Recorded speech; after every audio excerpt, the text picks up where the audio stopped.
Welcome to OTR, Over the Rainbow, Achieving Mental Health for Real.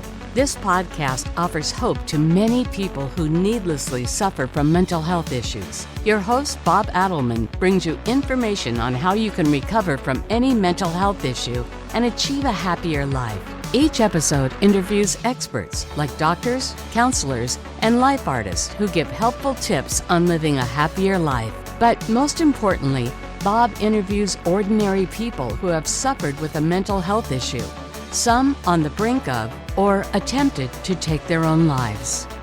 Each one has recovered to lead a much happier life.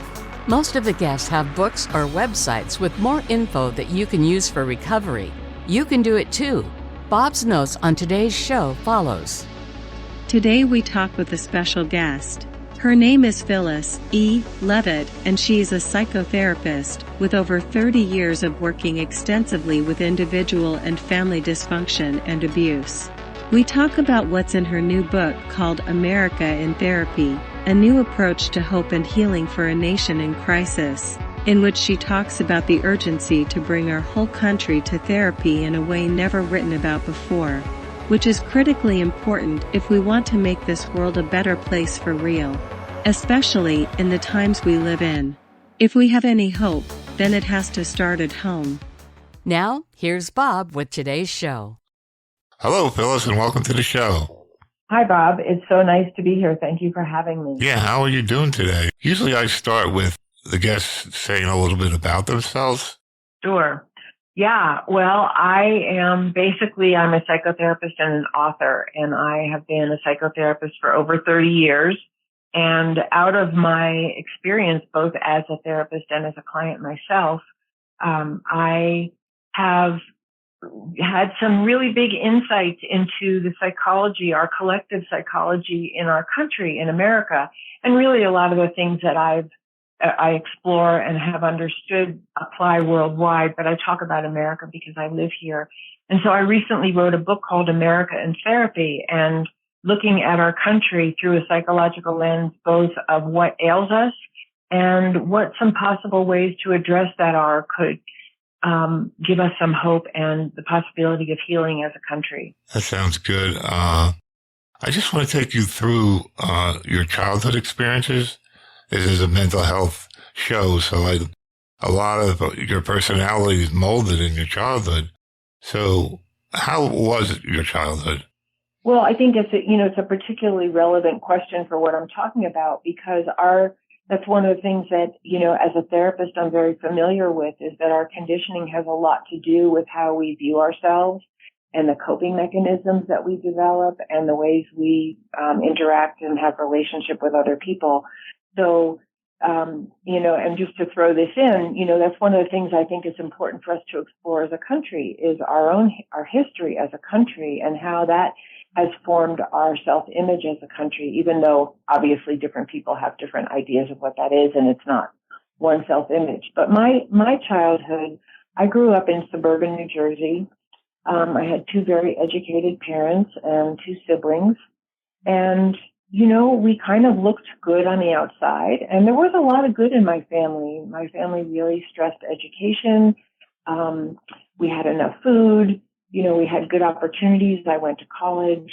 My parents took us to Broadway shows, and there was a lot of culture in my family, but there was also some abuse behind closed doors that as a child I buried a long time ago, and it really colored my life in a very profound way, that I carried a lot of pain that I could not understand where it came from. And I, for years, just thought there was something terribly wrong with me. So, I've been a psychotherapist for 34 years, so I started this a long time ago. And when I was young, just to give you some idea of the history, when I was young, people weren't talking about psychology or going to therapy. And therapy was also very different at that time anyway. It didn't really focus on family conditioning. It was more focused on sort of what's the problem in your own psyche. Right. And, what we know today is that you can't understand the individual psyche without really understanding the family system.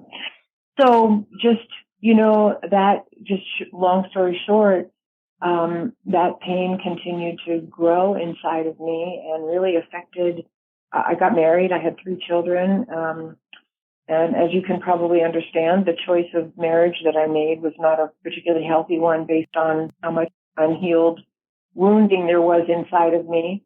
But all of that brought me to a peak of actually going for therapy. And it really started me on a course of healing that took a while, but it enabled me to leave a dysfunctional marriage and eventually reach some very significant light at the end of that tunnel.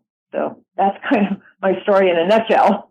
Do you want to talk about the abuse itself, or you'd rather not? I'm happy to if that's helpful. I was sexually abused as an infant are my earliest memories. And then I was assaulted when I was an early teen. And I'm not sure of what might have happened in between, but those are the things that are the clearest memories for me. And it really shut me down. And I became very, very internal, very, very frightened, very internal. And there was a silver lining to that, I have to say, because it started me writing. I started writing poetry when I was a young teenager, and writing became a source of connection to myself when, as you probably know, and I'm sure many of your listeners know, that untreated abuse can really cut you off from a deep connection to yourself because you just start living on survival mode, and you're constantly attuning yourself to your surroundings and trying to navigate what's safe and who you should be and how you're going to get accepted. And so writing really, and I think any form of creativity, sometimes it's a connection to nature or animals or music or art or writing. Any of those things can be an outlet that isn't otherwise available with other people. And so the blessing was that I made that connection through writing, and it sustained me for many, many years. I also did have, remarkably so, I had some amazingly profound connections to nature and some moments that were scattered into my sort of dark life, I will say, because it felt dark, a very profound spiritual connection to what I would just say to a magnificent source of love. And that also kept me going because I saw that there was possibility. I remember listening to John Bradshaw. I don't know if you know him. Oh, yeah. He had several PBS specials, and I tuned into one. This is way before I knew what my problems were. It was like, I knew I was way different and weird, but I was trying to hide it. I was trying to hide that as much as I could. And then I started listening to his explanation of how you're sort of like wind chimes. Each member of the family, touches another member. And every family has things like a hero role, a sacrifice role, a pleasing role, and you're all intertwined.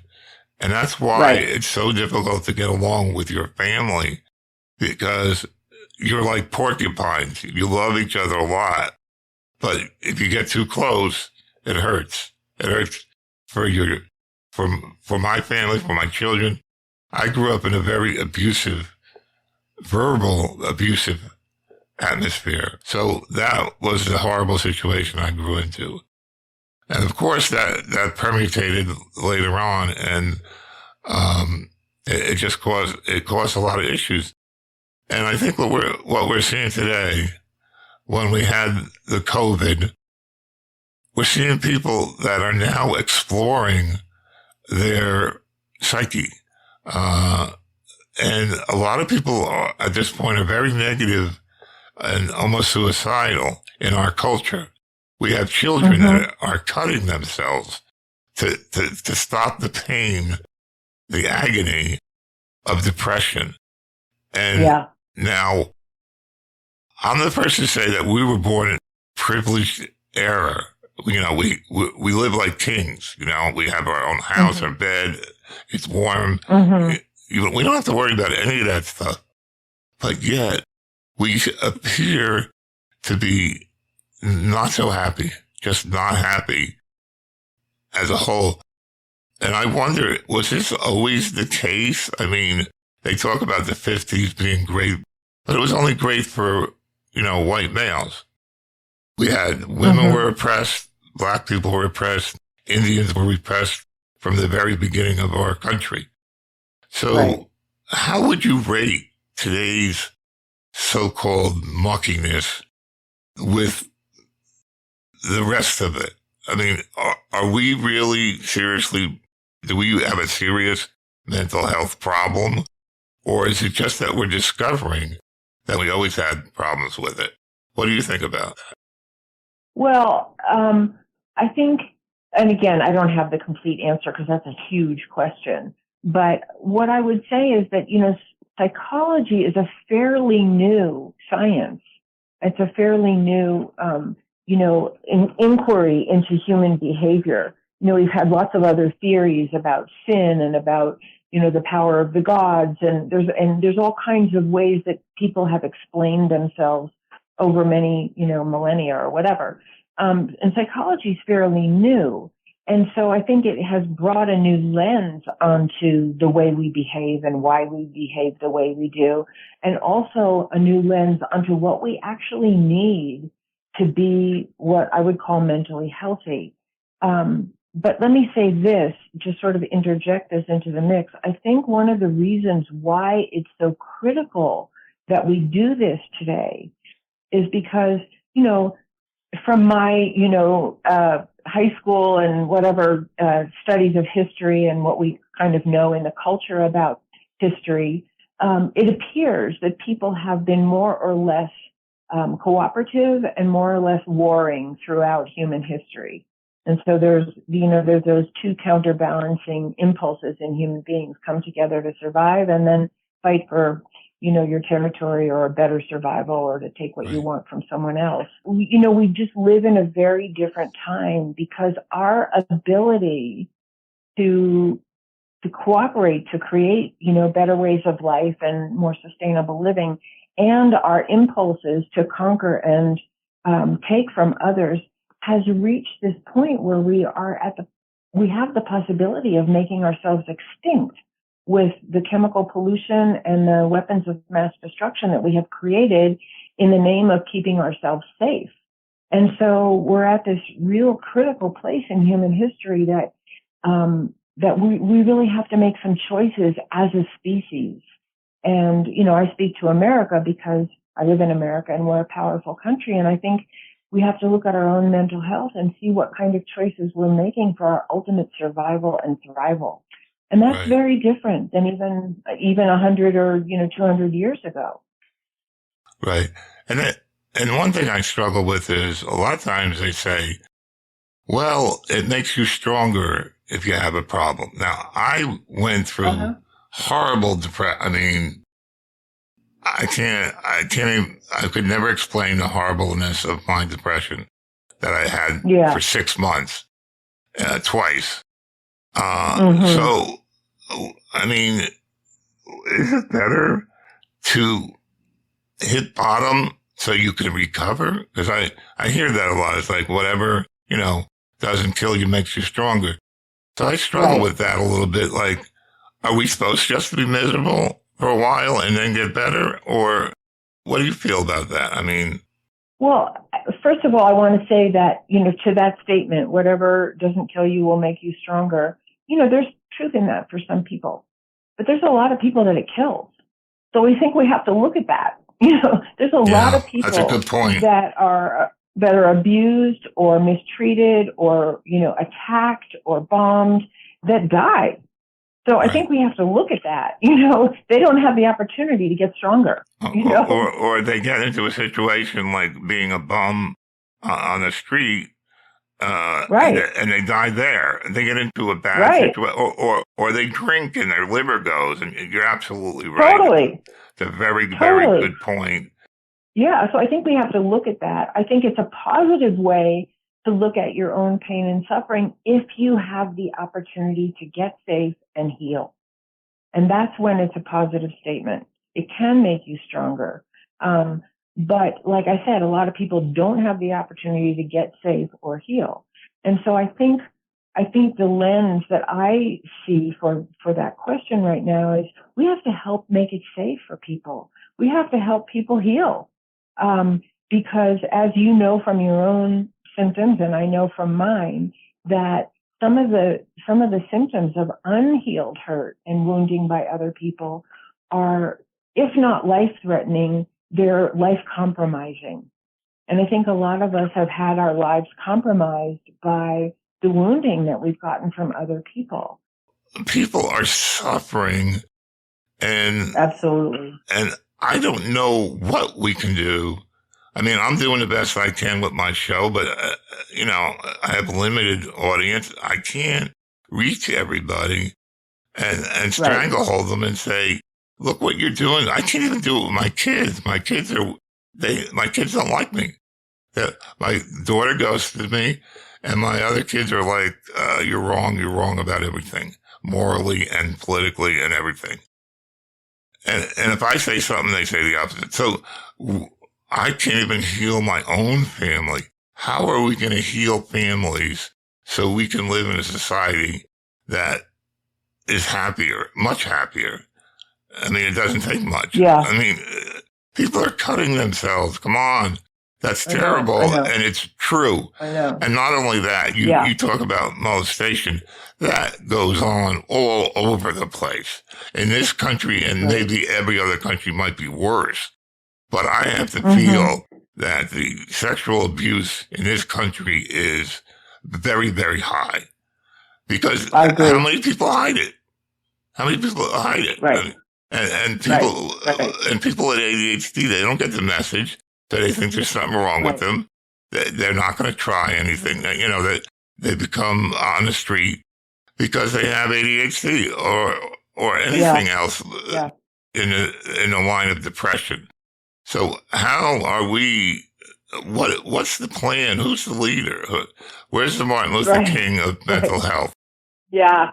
Well, I don't know if there's a Martin Luther King of mental health, but I do think there are a lot of people speaking to it, and I'm just one of them. I know, and one I of the appreciate things that. I would, and thank you for having me too to give me the opportunity to speak about it. I think there's certainly no one solution, and there's no one person who's going to fix everything. But I think one of the things that I feel really committed to, and it's one of the reasons why I wrote my book, and it's a big reason, is because I think people need education. What you said, if somebody had sat down with you, right, they need information, and we don't have widespread psychological information in our culture. It's not recognized on TV. People watch 10 hours of TV. You don't hear one word about. The only time you hear it is somebody shoots up a mall and they say he's crazy, period. That's all they say. They don't say what happened to him before. He was tortured. Exactly. He was abused. He was raped. They don't say any of that. They just say, well, don't worry about it, guys, because he was just crazy. What do we have to do from this point forward? Forget the past. What do we have to do as a society? And what do we have to do as a people? We have to get information to people. How would you do that? What do we need to do? Well, I just want to say, that is the heart of my book, is to get what I think is really critical information to the public. The original title for my book was Out of the Office and Into the World, meaning I wanted to take, and I want to take, everything that I've learned as a psychotherapist and as a client into the world, so that our understanding of our own psychology, and specifically family dynamics, because I totally agree with you, and I think this is where the world of psychology has taken us, that our family dynamics are everything. I shouldn't say everything. We're also born with our own nature, but our conditioning is huge. And what we learn in our families about, especially how to deal with conflict, what is role modeled for us in our families about how we are supposed to behave when we disagree, when we want different things, when we don't like what somebody else is doing. I think our families are critical, and we are not living in a country today that is taking care of families. And if we look at so I take the model of an individual family and I kind of use that as a lens to look at what's going on in our country. In a healthy family, you have appropriate authority with good limits and boundaries, but there's also a place for each family member to have a voice, to express their needs, to get their needs met when they're appropriate and they work well within the family structure, where their gifts and their talents are encouraged, where no one is left out, where no one is persecuted, where no one is attacked. There's many qualities for a healthy family where people both cooperate and they get to express and own their own individuality. There's some relationship between the individual and the whole that works for both. And it gets constantly renegotiated as people change and grow and learn more, right? And we don't have that in our country. Where is the representative that we vote for? Who do we vote for? I mean, I wish you would run for Congress. I mean, the only person I know, I will just say, the only person I'm aware of, and my knowledge may be limited, but the only person that I'm aware of that embodies the kinds of things that I feel contribute to safety and peace and connection and good mental health is Marianne Williamson. She's the only one I know of. I've been reading a lot of her newsletters, and she talks about social justice, and she talks about poverty, and she talks about education and healthcare and all the things that, so let me just say this quickly because this is what I wanted to say about the nuclear family, that if you had a family, just, parents and kids, where one parent only fed one of the kids and not the others, or only sent one to school or two to school and not the others, or beat one and praised the other, or locked one out of the house, or murdered one, you would say that family was ill. You would say that person was abusive. You would say they need help. They're mentally unwell. And yet, as a nation, we do these kinds of things to all kinds of populations. We withhold resources. There's terrible injustice in what we call our justice system. There's discrimination that is encouraged, and we're violent and we kill people and we attack peaceful demonstrators. So these are the dynamics of abuse. And if we want to heal as a country, we have to look at it through that lens. See, if you don't know who you are, I mean, a lot of these people, they don't want to be molesters. They wouldn't pick that. But for whatever reason, inherent, it happened to them. Mostly it happened to them, so it's carried down. Yeah. They don't want to be like that. They don't want to be narcissists. Most narcissists don't want to be narcissists. Yeah. I don't see anything on the news. I don't see anything in school. Everything is wrong as far as I know ADHD is concerned. Because first of all, it's not a disorder and you don't have to be hyperactive.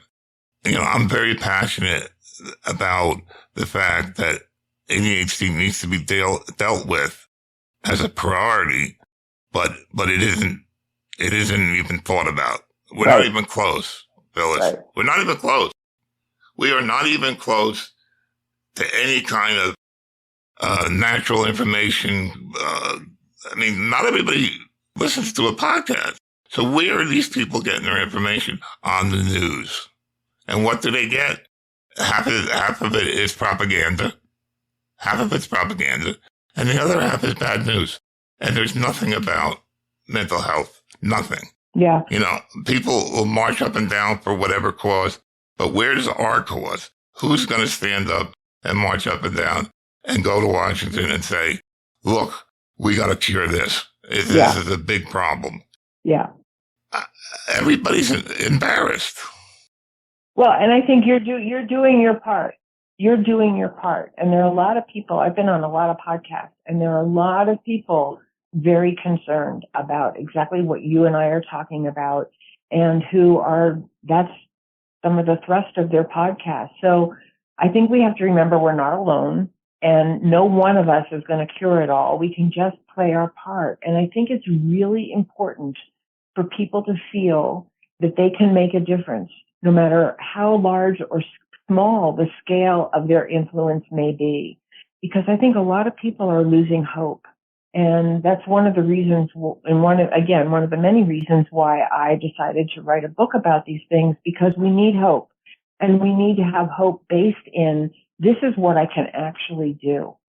This is what I can do in the world that I live in. And, and I would just say to you, you're doing something that's a great contribution, and it's very profound. And every person that you reach, you don't even probably know, and you'll never know what the ripple effect is. 6 degrees of separation. Right. Yeah. Right. So you don't know the ripple effect. Maybe somebody listens to your show one day, and it's just like you. If somebody had said you're ADHD and there's nothing wrong with you, you just have a different nervous system or a different brain function or whatever, it would have changed your life. If somebody had said to me the same thing, like, there's nothing wrong with you, something must have happened to create this level of pain. Let's go on a search and try to discover what it was, because it's not who you are, it's what happened to you. Or it's not who you are, it's the way you're biologically wired, or whatever it is. And this is a huge contribution. This is a huge contribution that you're making.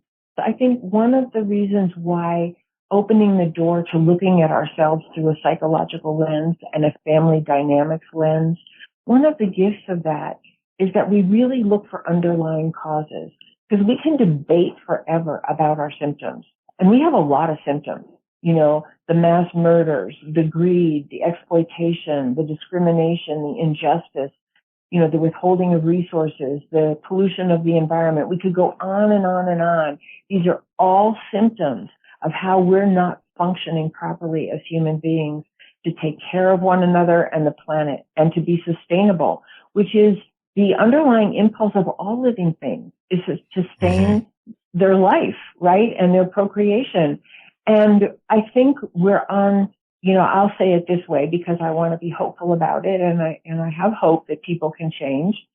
And that is, I think we're on this precipice where we have to realize that our most valuable resource is people. The most valuable resource is us. And to the extent that we're invested in families and making a good life for children and preserving the environment and pulling ourselves back from war, then we're taking care of our human family. And we haven't quite gotten it, but there's lots of people out there saying it. For years, I thought I was just a complete weirdo. Maybe I am, but I thought I was a complete weirdo, and I couldn't understand what was happening to me, and nobody could explain it to me. And then this one singer comes along and confesses every mental problem he has. Okay. And I say, wait a minute. He said that? What? He went up on a stage and said that, he can't find peace. He hates himself. It was an epiphany for me. Then I started getting into the groups online, and the people were like one after another saying the exact same story that I had. So the secret's out. Right. So look at how one person helped change your life. And that's what we can be for each other. And that's the level that most of us are operating on. We all have to stand up. We got to stop being ashamed of ourselves. We have to stop it. That's right. I don't know what anyone can say, but we need to have a cause. We need to have an organized cause. And we need to go forward with it because it's the most important thing in the world. Yeah. What's more important? Well, you said a very powerful word that I want to pick up on, and that's the word shame. Because I felt that too for years. I felt so ashamed of the level of pain that I was. I'm still ashamed of myself in a way, because I can't do what other people can do. Easy things. I live in constant fear of talking. Okay. I was cut off at the dinner table. If I said something, they would cut it off every single time. Wow. And I wanted to. And that's real emotional abuse. And I would say stupid things because I do have ADHD, and I'd say something wrong and forget that. They really put it to me, ha ha ha. It was just, my family would laugh at me. Yeah. Like I was a clown. Well, And these are the family dynamics that we live in our homes and in our country, that certain people are made fun of and they're not taken seriously. And if they're at all different, they're, shunned or persecuted or seen as inferior or withheld from. 1 in 10 people have ADHD. 1 in 10, they say. Wow. Yeah. And because people hide it. I hid it for years when I worked.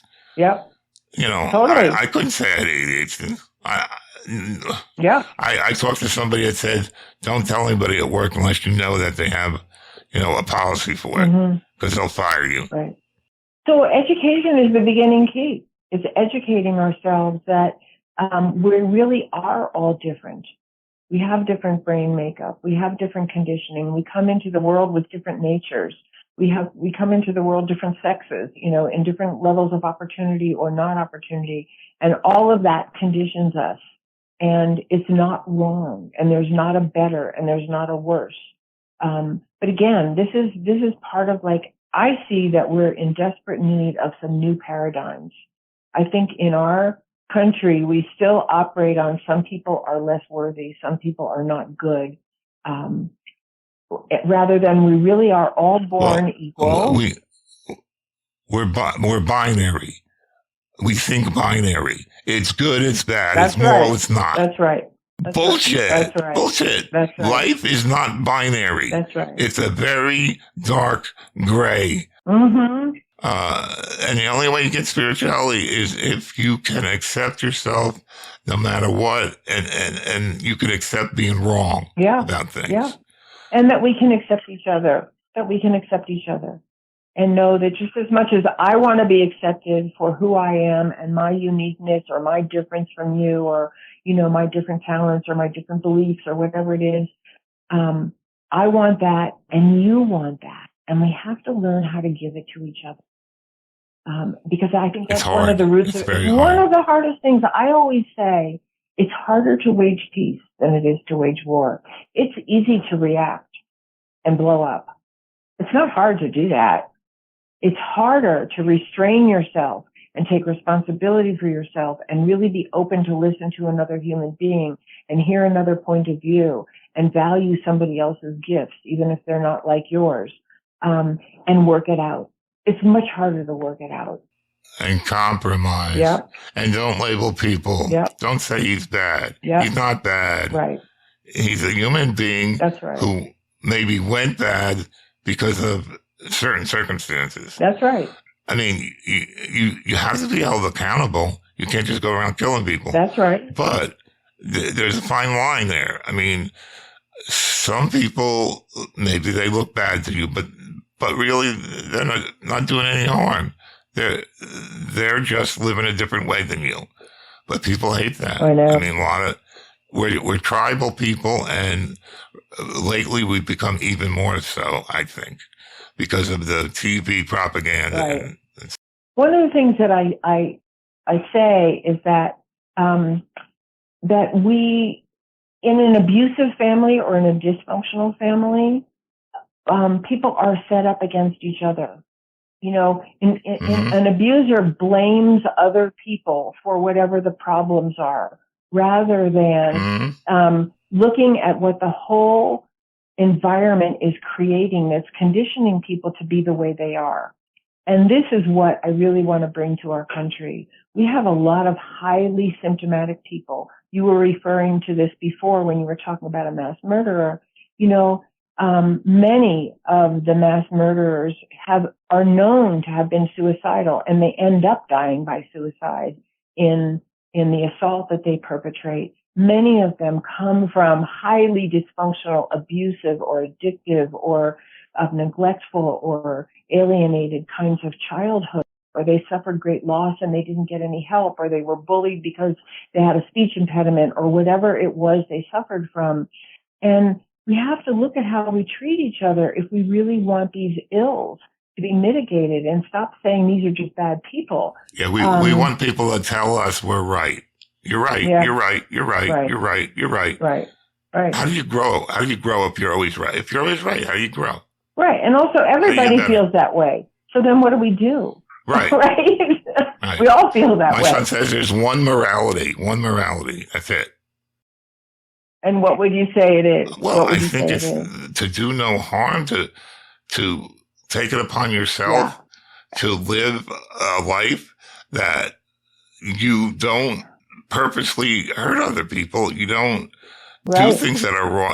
I mean, I feel other people's feel. I really feel other people's feelings. Yeah. So I never wanted to hurt anybody. Right. Throughout my life, I know I'm different. I didn't know why. So I figured I was destructive. Right. I felt bad. I thought I was hurting people. Right. And really, I was the only one getting hurt. Right. It's true. Right. And you internalized a lot of negative beliefs from your family. And one of the things I want to point out, and maybe you want to say more about this, is you talked about how you were treated by your siblings that was really abusive and hurtful and, really, really injured your self-esteem along with whatever you were dealing with inside yourself. I'm curious how your parents dealt with it. How did they try to ever stop your brothers? Did they ever? They were absentee. No, they were absentee. Absentee. World War II, you're crazy or not. Yeah. That's it. Yeah. That's the only mental thing they understood. Right. And they were in denial. My mother had ADHD. Oh. They did the same thing to her in a way. They cut her off too and laughed at her. Mm-hmm. Same thing. So, people are smart. Like my brother has a genius IQ, but his emotional, I don't know what it is. Spirituality is low. Well, he was allowed in the family system to be hurtful toward you. And so he internalized Yeah, he doesn't that. even think there's anything wrong. He gets mad at me if I don't go over there. I mean, why? So he feels entitled because he got that message that he was entitled to act out, whatever he felt like acting out. And that's one of the dangers in our society is that so many people now in positions of authority and influence feel entitled to their rage, to their persecution of others, to their feelings of superiority or whatever they feel. And this is a dangerous psychological environment, I call it, in the family of America. So I feel like we have to look at our individual families and the conditioning that people get in their homes, like you're talking about in your home, and what's happening in the family of America, because they're interrelated. And especially in the world of social media and the kind of news outlets that we have now that are at everybody's fingertips 24/7, we're very, very influenced by what's going on around us and the role models of people that are in power. We've created today. technology that we can't handle. That is hurting a lot of people, especially our young. I mean, the suicide rates are way up, and I just feel everybody I go to has a problem. I mean, because I guess I work with it, but if they don't have a problem, they're lying. You know what I mean? I think everybody has to resolve the issues they got during their lifetime at some point. Yeah. To have a happy life, to be happy. I mean, I don't know if we are just so new at this. We don't know what to do. It's not in the media. Mm-hmm. It's nowhere else. So what do people do? I mean, they read your book. Let's talk about your book a little bit more. What's the title of your book? Yeah. The title of my book is called America in Therapy, A New Approach to Hope and Healing for a Nation in Crisis. Yeah. Is there a overall method that you would use to help heal families? Yeah. Well, what I talk about sort of like the big picture and the small, the immediate picture. And there are tools. One of the things that I always say about psychotherapy is it's not partisan. It's not about taking sides. If a couple comes to therapy and they're really having, a struggle getting along with each other, or they're fighting, or they're on the verge of divorce, or, they can't agree on some major issues in their lives, the goal of psychotherapy is to help them listen to one another peacefully and respectfully and restrain their own reactions if they're kind of violent emotionally or verbally. And then really listen deeply to what the other person has to say the way that they want to be heard, because we all want to be heard, but we don't know how to listen. Take responsibility for our part in whatever is going on and learn how to do that in a safe environment. So in the safe environment, I could say to you, I hear you. I'm sorry. I shouldn't have talked to you that way. Or, once I really hear you, I can have empathy for your point of view, or I understand better how I impacted you. So in a safe environment, in a healing environment, we take responsibility for ourselves and we learn to treat each other better based on the feedback we get from other people about what they want, but also based on doing our own healing work. Because the more we heal, the injuries in our own conditioning, the more we're likely to demonstrate love and peace and cooperation and nonviolent conflict resolution in our lives. And I've never seen that not happen. People are not on board. They're not on board. They're not on board to go out there and maybe have a family counseling, for instance. They're not on board with that. My kids, right. I begged them to let's get it all on the table. Let's put all our cards on the table. And they're like, well, I don't have time. It's not really true. It's all your fault. We know it's your fault. So why should we go there? Right. No, there's never one person. There's never one person in the family to blame, ever. Never. And sometimes that healing is not available with people that we most want it with. And that's tragic. And it's very painful when that happens. And I think what's left, and this is just my view, and you're certainly, please say yours, what's left is to put your love and your wisdom and your voice out in the world where it can be heard, even if it can't be heard with some of the people that you'd most like to work it out with. And you're doing that in your podcast. You're claiming your own wounding, and you're taking the shame out of it for untold numbers of people who listen to your podcast. And I can say exactly what you said. I wish I had that when I was growing up. I had nowhere to talk about it, and I would never have thought of talking about it because I felt so badly about what was in my internal world. So we help each other, one step, one person at a time, and you're doing it. And it's sad that you don't have that with your own children, and it's a pain that's really there. And I know other people who have that with their children, and it's a very deep pain. Because people are so insecure that they cannot have enough. Like, my brother can't be smart enough. He always has to prove. He has to prove. I go on over there and he puts Jeopardy on so he can have all the answers. He always has to prove that he's better. Always. And most people are like that. Most people lose confidence in a second, and they have to be stroked and said, no, that shouldn't be. We should have more confidence in ourselves. We should have people that treat us with respect. That's right. Instead of putting us down for being born with a different type of brain. My children don't respect me. They just don't respect me, period. That's the end of it. And so I think the only thing that's available then is, or one of the most powerful things that's available then, is that we be those people. We be the people that respect others. We be the people that see beneath other people's defenses or poor coping mechanisms or, their own self-criticism or whatever it is that they're trapped in.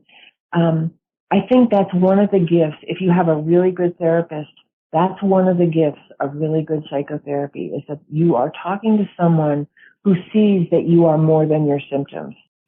We have to come out of the shadows. We are in the shadows. We're embarrassed if we have anything that is remotely an emotion. We can't talk about it because it's embarrassing. Well, I say that's ridiculous. Everybody has emotions. Everybody has things they can do and things they can't do. Everybody's worth a lot. I mean, a human being, if you think about the odds of being a person are about quadrillion to 1. If you start from the beginning of the universe, to actually have you be born is almost impossible. But we're all here, and we have to try to be stronger. We don't blame other people, because you have to fix yourself. And that is the magic potion. Yeah. You know, they have all these potions that'll make us feel better, Omega X or whatever. You have to be the person that heals inside of you. You can't run away. You can't run away from the demons. You have to face them down. And we make it safe for each other to do that. By you telling your story and saying, I suffered and I felt ashamed of myself and I was embarrassed to talk. You give permission to other people to own that they feel that way too. And that's one of the most healing things we can do for each other, is actually share our real humanity.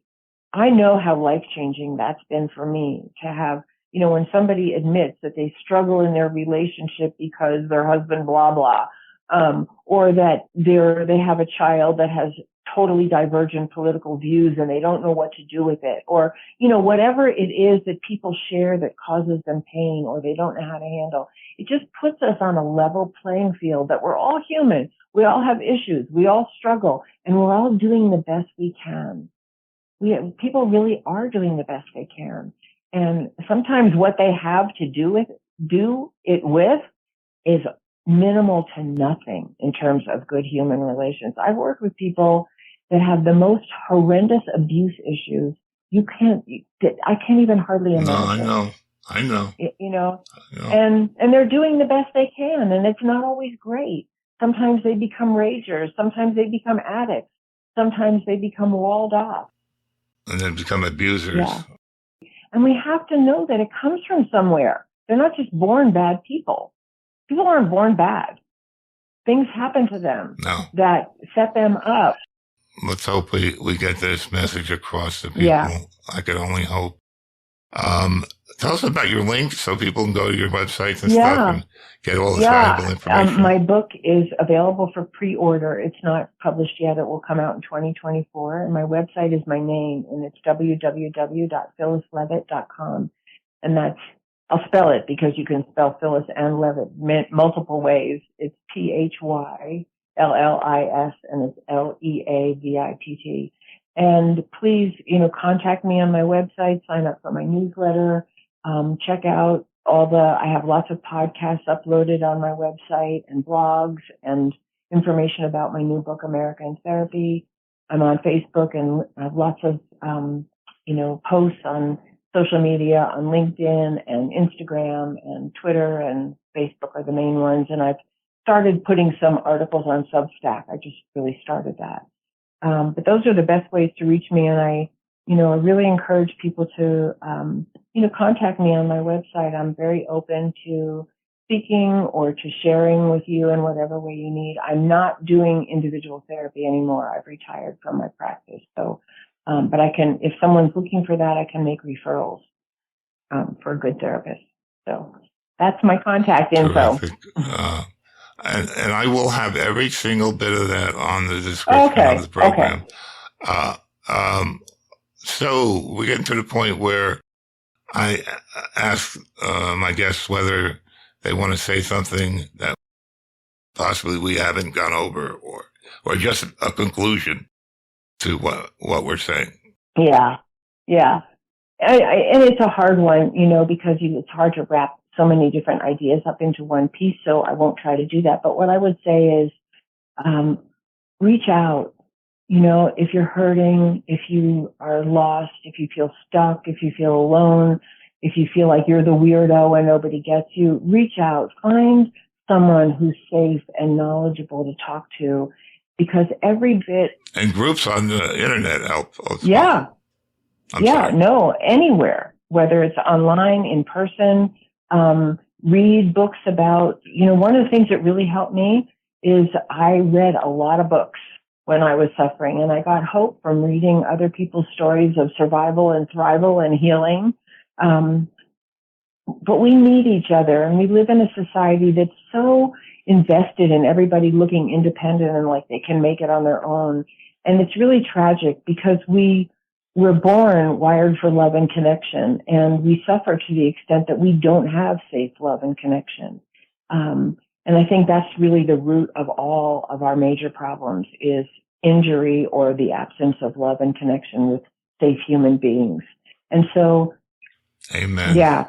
So reach out, find someone who's safe. And if you reach out to someone and they're not the right person, try again, because there are people out there who are wonderful at helping one another heal. And, no therapist is perfect, but there are people who are really invested in what they do who can be really helpful. And, and make sure you get a good one. That's right. If you're not happy with your therapist, 100%. Don't stay with them. That's right. 100%. Find the person that you want to go back and talk to. Like, you can't wait for your next session because they've got what you need, and they are who you need. They are the right person. They see you. They see you beyond whatever your symptoms are. And of course, this is the worst time of year. I am so messed up in December. I think it showed in this interview. I am so emotional and messed up, and thinking about my kids and how I'm not going to see them. I'm in a different state. I think we have to just beg people to hang in, and the season will be over. And normally I feel much better once the New Year's hit. Yeah. There's so many people that suffer at Christmas time. So many. I just want them to know that we haven't forgot about you guys. We're gonna help you. This show is gonna help you. So just hang in there and be patient. Like Phyllis was patient with me. I ran off the rails. Okay, Phyllis, I don't know what to say. You were probably the best guest I've ever had, or one of them. Oh, thank you. And I just appreciate your patience with me, and I appreciate your cause. No, you're great. You're great. You offer your own unique gift, which is your vulnerability, your honesty, your openness. We're in desperate need of that. So don't underestimate the power of what you're doing. I hope it's enough. We'll see. I appreciate your time, and have a great day. Thank you so much. All right. Okay. Bye. You too. Take care. Thank you.